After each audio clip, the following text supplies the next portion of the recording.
Hello बच्चों, आइए इस प्रश्न को देखते हैं। अभिकथन: प्रोटोप्लाज्म के संश्लेषण के लिए पौधों को पोषकों की आवश्यकता होती है और यह ऊर्जा के स्रोत के रूप में कार्य करता है। तर्क: वृद्धि के लिए आवश्यक एंजाइमेटिक क्रियाओं को पूर्ण करने के लिए जल एक माध्यम प्रदान करता है। इस प्रश्न की जो मुख्य अवधारणा वह है प्रोटोप्लाज्म संश्लेषण। प्रोटोप्लाज्म संश्लेषण। प्रोटोप्लाज्म इसे जीव द्रव्य कहा जाता है। प्रोटोप्लाज्म में कोशिका के अंदर पाया जाता है तथा यह विभिन्न प्रकार के पोषकों से भरपूर होता है। कोशिका को विविध क्रियाओं के लिए सहायता प्रदान करता है।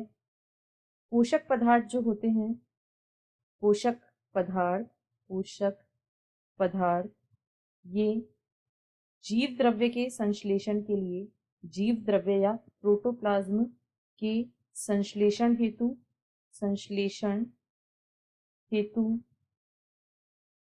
कच्चे पदार्थ के रूप में काम करते हैं। यानी जीव द्रव्य के संश्लेषण हेतु कच्चे पदार्थ जो होते हैं, ये कच्चे पदार्थ के रूप में काम करते हैं। प्रोटोप्लाज्म पोषक पदार्थ जीव द्रव्य के संश्लेषण हेतु कच्चे पदार्थ के रूप में काम करते हैं। साथ ही साथ ये ऊर्जा का स्रोत भी होते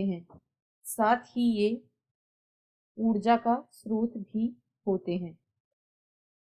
ये प्रोटोप्लाज्म निर्माण का कार्य तो करते ही हैं, साथ साथ ये ऊर्जा का स्रोत भी होते हैं। जो पोषक पदार्थ होते हैं, उन्हें नाइट्रोजन से भरपूर होना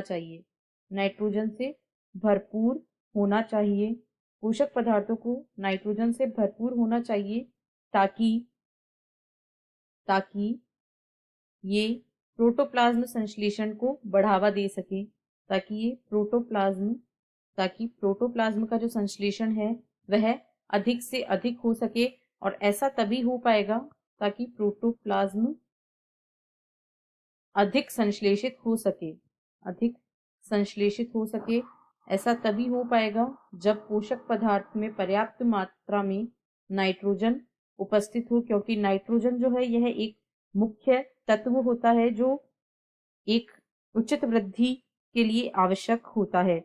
इसके साथ साथ सारे के सारे जो सूक्ष्म पोषक तत्व होते हैं और अन्य सभी पोषक तत्व, उनकी आवश्यकता होती है ताकि सुनिश्चित किया जा सके कि वृद्धि सही तरीके से हो।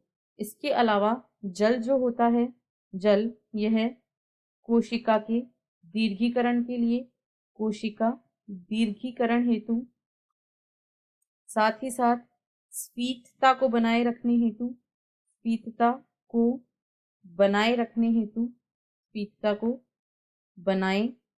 हेतु तथा एंजाइमों की क्रिया हेतु माध्यम उपलब्ध कराता है। यदि जल की थोड़ी सी भी कमी हो जाती है तो पादप की वृद्धि रुक सकती है। अतः जल एक बहुत ही महत्वपूर्ण कारक है जो पादप वृद्धि को सुनिश्चित करता है। अतः यदि हम अभिकथन को देखें तो प्रोटोप्लाज्म के संश्लेषण के लिए पौधों को पोषकों की आवश्यकता होती है और यह ऊर्जा के स्रोत के रूप में कार्य करता है। बिल्कुल सही है। तथा तर्क में कहा गया है वृद्धि के लिए आवश्यक एंजाइमेटिक क्रियाओं को पूर्ण करने के लिए जल एक माध्यम प्रदान करता है। यह भी बिल्कुल सही है। अतः अभिकथन व तर्क दोनों ही सही हैं। आशा है आपको प्रश्न समझ आया होगा। धन्यवाद।